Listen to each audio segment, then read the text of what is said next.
Right then, we now have just 4 days until the summer transfer window slams shut. And do they stay or do they go is the question surrounding so many Chelsea players at this moment in time. So in this video, what I'm going to do is try and answer that question about some of the players that we are hearing could be heading out, as well as speaking about some of the players that we are being linked with and hearing could be heading in to Stamford Bridge. But people, before we get into all that, welcome back to the Joey Knight podcast. If you are new around here, if you like the content and you want to see more from myself, please hit the subscribe button right now. Do me a massive favor, smash the like button. Thank you all so much for the love and support that I've been getting on this channel. Believe me, it does not go unnoticed. So I love all of you guys. Let's get into the video. Right, so let's start off with the business that is still to be done. And some of you, especially non-Chelsea fans, will be scratching your head here, or may even be shouting at your computers or iPhones or tablets, whatever you're watching this on, and thinking, hold on, you spent too much money. No, we haven't. I'll tell you when we spent too much money. Thank you very much.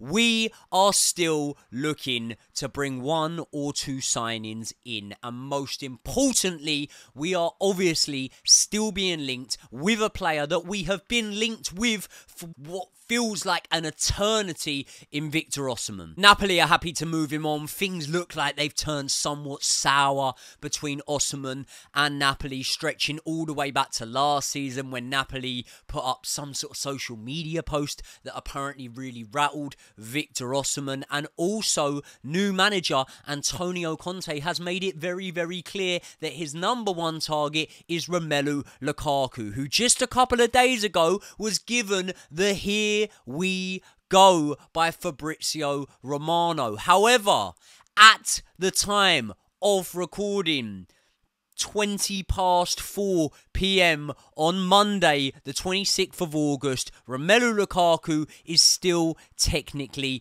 a Chelsea player. And as we know, all transfers today seem to have a domino effect, don't they? So I think that if Lukaku's move does go through, which I'm really hoping it does, because I can't fucking wait to see the back of the fella, then there could be that domino effect. And then, as bizarre as this sounds, Victor Osimhen could become surplus to requirements at Napoli. And there has now been a bid made for Victor Osimhen, but not from Chelsea. It's from a Saudi side that have bid 65 million for Victor Osimhen. And with the amount of money that you know that the Saudi sides are able to pay when it comes to the wages, there's no wage cap in the Saudi Pro League, you would imagine that the wages would be substantial. And you would imagine that maybe those substantial wages may be far superior to what Chelsea can afford to pay Victor Osimhen. However, Victor Osimhen has long since been an admirer of Chelsea Football Club. We've all seen the picture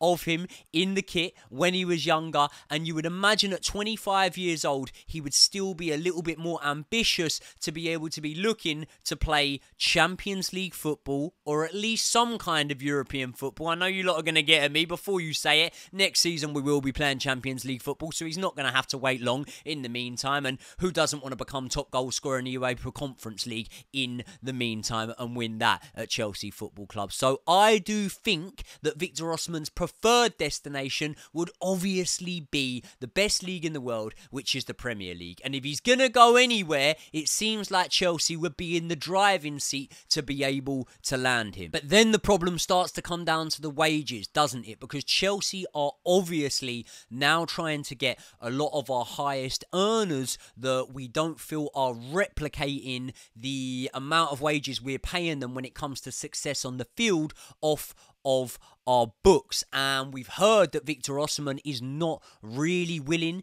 to take a pay cut. So let's say, for example, I think he's on about 250 grand per week. Maybe with really good incentivizations and bonuses in the contract, Victor Osimhen might be willing to take a small wage cut of 200 to 220 grand per week. But then the problem lies with Chelsea, because with our new wage infrastructure, even if we are willing to break it with Victor Osimhen. Can we even afford to pay him those sort of wages, you know? And I feel like this comes down to being able to get some of those high earners off the books. And then we have to look at the likes of Ben Chilwell and Raheem Sterling. Now, these two men have pretty much been deemed unwanted. That's putting it politely. They've pretty much been thrown on the scrap heap. Sterling has had his squad number given away. So, it's clear that they are looking to be moved on by Chelsea Football Club this summer. And although we haven't heard all that much from the camp of Ben Chilwell, we've heard from Raheem Sterling's camp that he will be open to moving on and looking for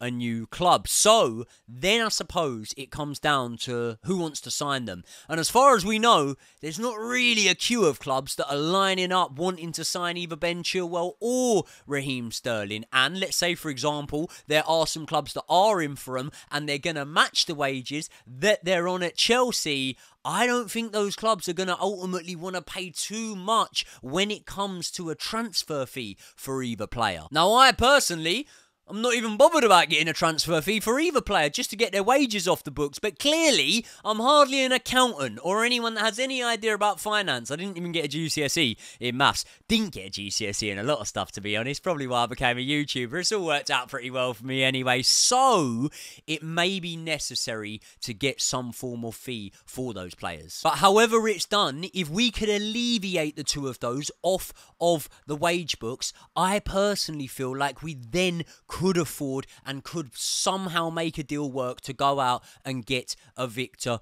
Osimhen. And I suppose it's a shame, really, isn't it, that Napoli aren't in for either of those two players, because if they were, maybe it would make this deal a little bit more straightforward. But despite Napoli not being in for either Ben Chilwell or Raheem Sterling, one Italian club are apparently in for Raheem Sterling, and that is Juventus. Now, for me, for selfish reasons, obviously, this move makes perfect sense. Juventus get a really good player with a lot of top-level experience. Sterling gets to broaden his horizons and play abroad in a lovely country like Italy for the first time. And Chelsea, most significantly, get to take 325 grand per week off of the wage bill. But is it likely to happen? My gut instinct tells me no.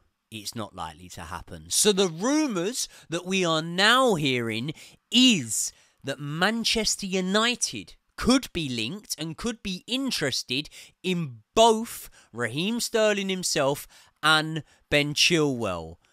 But apparently they're looking at it as a swap deal for Jadon Sancho. Right, people, I just want to quickly take this opportunity to tell you about new partners of the channel, Squawka. When you're in the YouTube industry like I am, there is a certain type of service that you could very much do with having on your side, and that is the service that stops you making blunders. And when I'm preparing for some of my videos, I use the website Squawka to use the player comparison matrix, and that helps me get a better understanding of comparing the players that I'm talking about. For example, a lot of you guys know that for every Chelsea game, I put out my preferred starting lineup, and I do look into the underlying numbers of the players I'm picking and the players that I'm comparing, and that's where Squawka comes in. They offer the best player comparison matrix on the internet. The website is so efficient and so easy that even I can use it. For example, when I'm picking from Chelsea's 30 to 40 odd wingers that we've got at the club, I can very easily jump onto Squawka and see how their stats compare. But you don't need to be a YouTuber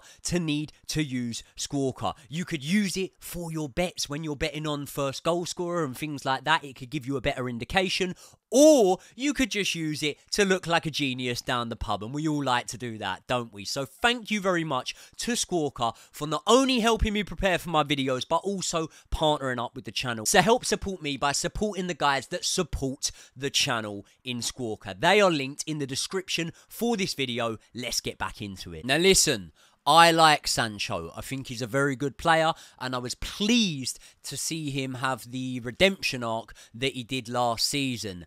But he is not profile-wise or positionally what we need at this moment in time. So I don't think that signing would make any sense. And on a personal level, I tell you what, despite the fact that Enzo Maresca has more charisma and charm in his little finger than Ten Hag does, I kind of feel like when you look at it from a disciplinarian standpoint, if Jadon Sancho don't get along with Ten Hag, he's probably not going to last long until he falls out of favour with Enzo Maresca, is he? So then this leaves us in a real predicament, doesn't it? Can we somehow secure loan moves for either of these boys with obligations to buy, maybe something like we did with Lewis Hall?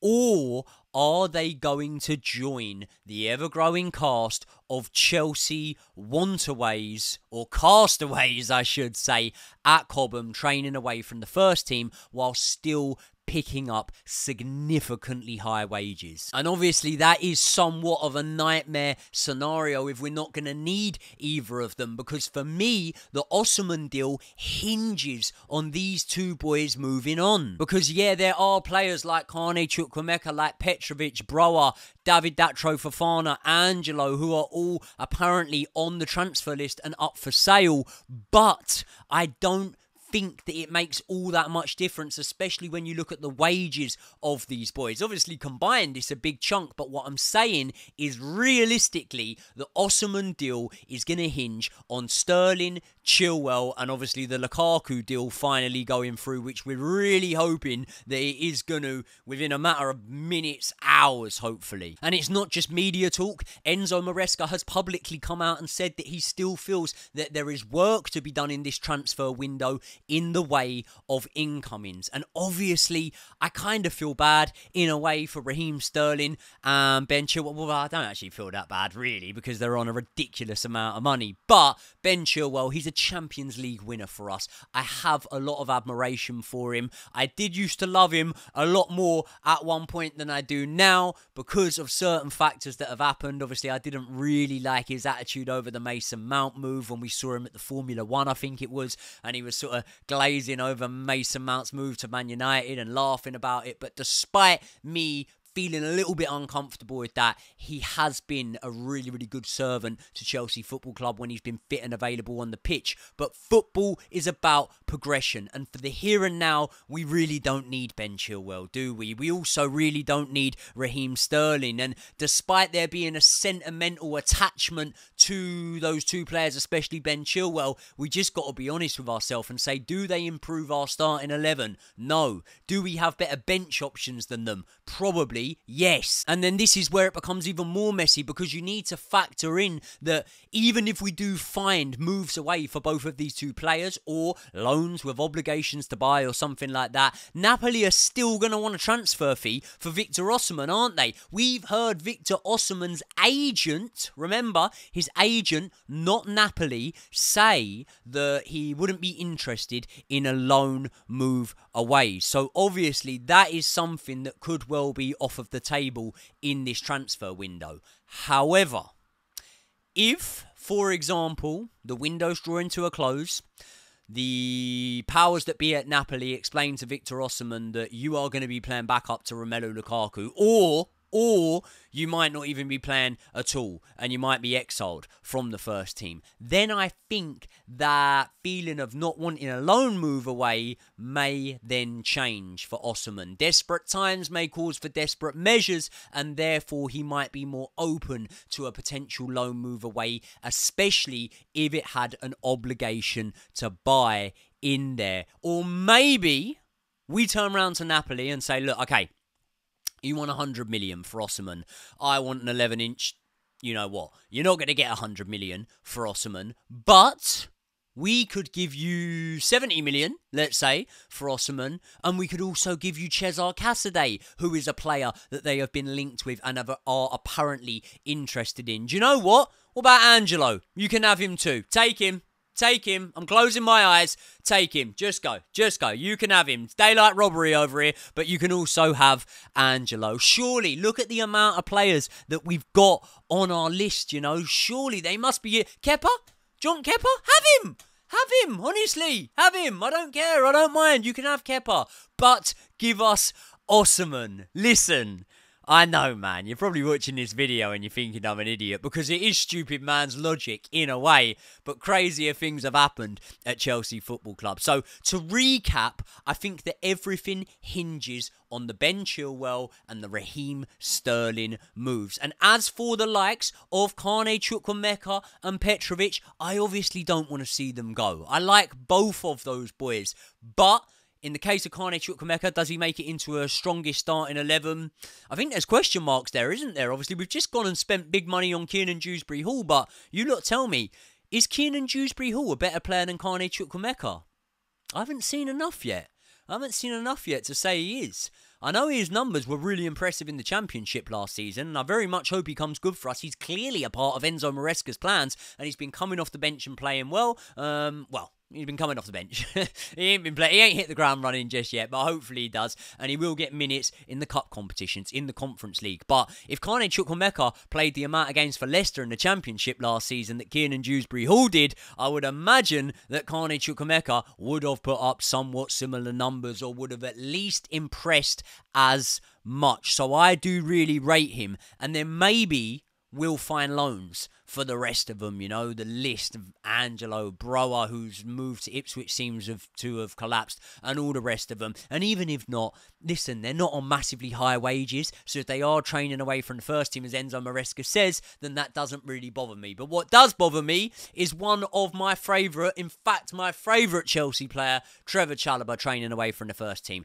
If I could give the dream scenario for the end of this transfer window, it would be that we bring in Victor Osimhen, and I literally do think that's all we need. You know, if we were to go into to sell, let's say, Dasasi or someone like that, maybe we would look at defensive reinforcement. I would say just bring Trevor Chalobah back in. But dream scenario, bring in Victor Osimhen, get rid of the players that are surplus to requirements, as much as I might like some of them, and keep Trevor Chalobah. No one can look at Chelsea, despite a brilliant 6-2 win yesterday, and tell me that our defence could not do with Trevor Chalobah. Does he make it into the first team? Does he start? For me, he doesn't, but sorry. Whoa. Let's rewind. For me, he does. For me, he does make it into the first team, and he does start. But for you, maybe he doesn't. But can you tell me that if we're in Europe, if we're in Europa Conference League, and we go far in the domestic cup competitions, we're not going to need a Trevor Chalobah? Listen, aerially, I thought we were quite good. We were winning headers and whatnot, but